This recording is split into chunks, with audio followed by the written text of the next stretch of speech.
national security. We'll keep our focus on building a positive, productive future for ourselves and our region. Our domestic policy and foreign policy, intrinsically linked, as both our work at home and beyond flow from the same principled foundation. Our foreign policy is grounded in the belief that stability and peace create prosperity and opportunity, that when people are included, given a hand up, when people are respected and empowered, there is no soil for extremism, no place for it to grow.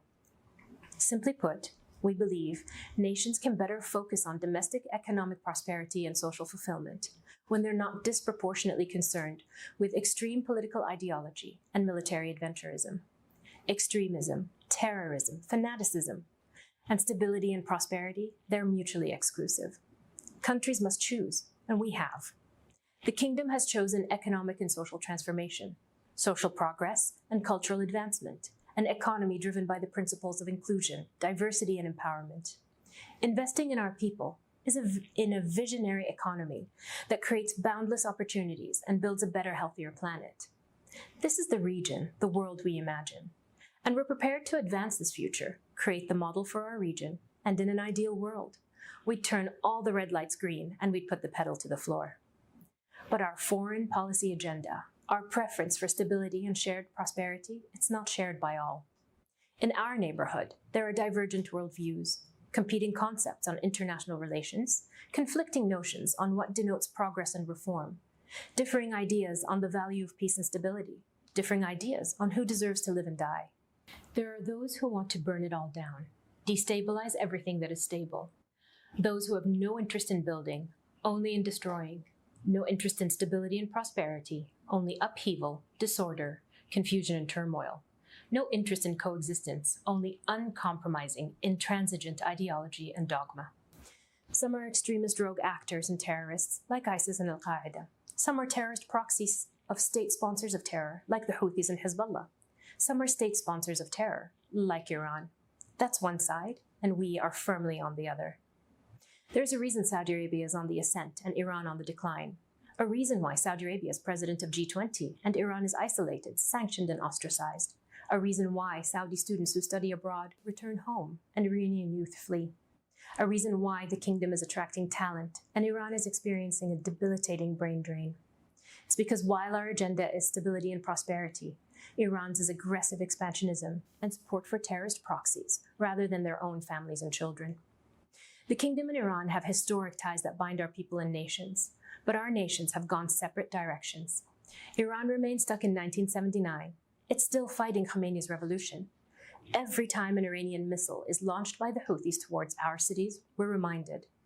Every time an Iranian speedboat interferes with maritime traffic in the Strait of Hormuz, when drones attack our oil installations, when Iranian-supported terrorists attack innocent civilians in Iraq, in Syria, in Lebanon, in Yemen, we're all reminded. Iran hasn't moved forward, hasn't advanced. They've thwarted progress, remained angry at the achievements of others, sequestered from an international community, sanctioned not assisted, shunned not befriended. And as a result, they seek to punish not only their neighbors, but their own people. The Iranian regime has chosen to invest in Hezbollah in Lebanon, the Houthis in Yemen, sectarian militias in Iraq, rather than investing in their own people.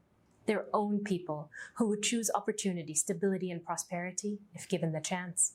But they're not. The Iranian regime has chosen for them. And this choice to seek violence, embrace extremism, find joy in the suffering of others, it cannot be ignored. We cannot turn our heads from it or close our eyes to it. The toll on our communities, our families, our children is too high. We must confront it and stand up to it. The only way to usher in an agenda of stability and prosperity in a region with extremists and terrorists is to be willing to fight for it and defend it. And that's what we've done, often with the United States. Together, standing up to extremism. Together, destroying Al-Qaeda and dismantling ISIS's territorial control. Together, protecting global stability. And while we've had victories, the global fight against extremism continues. All of us must come together in this effort, work together, and cooperatively pressure the state sponsors to stop their funding, and the extremists to put down their arms. Our region has experienced decades of tension and conflict. In Syria, millions of innocent men and women have been victimized. In Yemen, families struggle for basic necessities. But It doesn't have to be that way. It shouldn't be that way. And it must change.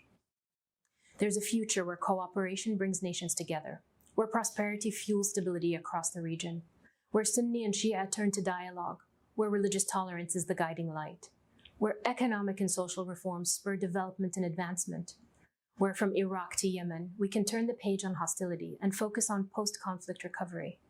Our foreign policy envisions such a world. Our agenda, one of stability and prosperity, committed to negotiating settlements to regional hostilities, de-escalating conflicts, restoring bonds between nations, investing in human development, and forming a common front against terrorism and extremism. Our agenda, committed to a stable, secure Arabian Peninsula and Middle East, where all neighbors can benefit from opportunity, inclusion, cooperation, and multilateralism. A region where we work together. Continuing the pressure on Iran, forcing them back to the negotiation table. And when that happens, making sure any future agreement ensures Iran never acquires a nuclear weapon, ceases its support for regional terrorism and its destabilizing behavior in the region and the world. We know better than most what Iran will do if left to its own devices. Despite security agreements with Iran, meeting with Iranian leaders, even the JCPOA, Iran's dangerous expansionism has persisted and grown. Now let's look elsewhere, where Saudi Arabia and the United States work together on Middle East peace. The kingdom has always been at the forefront of efforts to bring peace and security to the region, to securing a just and comprehensive resolution to the Palestinian and Israeli conflict. Because one of the most important steps in securing regional stability is a peace agreement between Israel and the Palestinians. Since as far back as the 1980s, we've led efforts to reach a peaceful agreement, including the Arab Peace Initiative, designed to protect the legitimate rights of the Palestinian people, provide security for both Palestine and Israel, and the kingdom has always encouraged dialogue and direct peace negotiations between the Palestinians and Israeli, and we will continue to work towards that goal. Lasting and permanent stability and prosperity in any region results not from conflict, but from dialogue, mediation, discussion, and negotiation. That's something the kingdom and the United States both have always understood. It's a shared understanding and value at the core of our relationship. A relationship established 75 years ago during a meeting between US President Franklin Delano Roosevelt and Saudi King Abdulaziz, two leaders who didn't know each other well, but knew in the realignment of the post-Second World War world that new friendships and partnerships were essential to peace, prosperity, and global stability. And since then, our bilateral cooperation has been of tremendous benefit, not only to our countries, but to the world.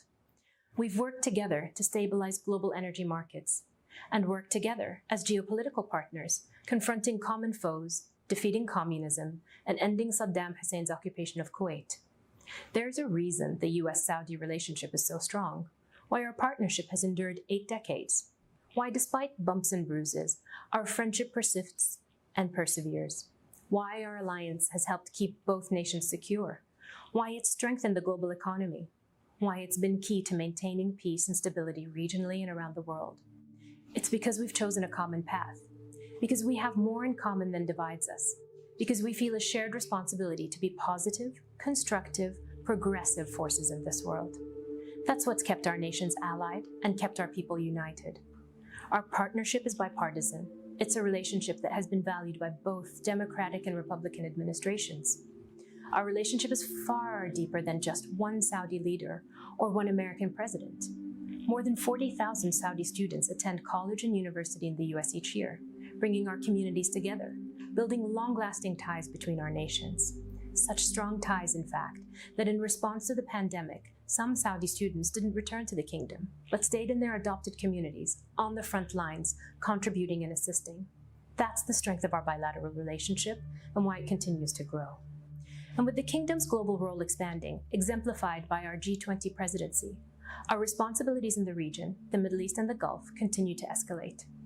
That will be important to our relationship with the US.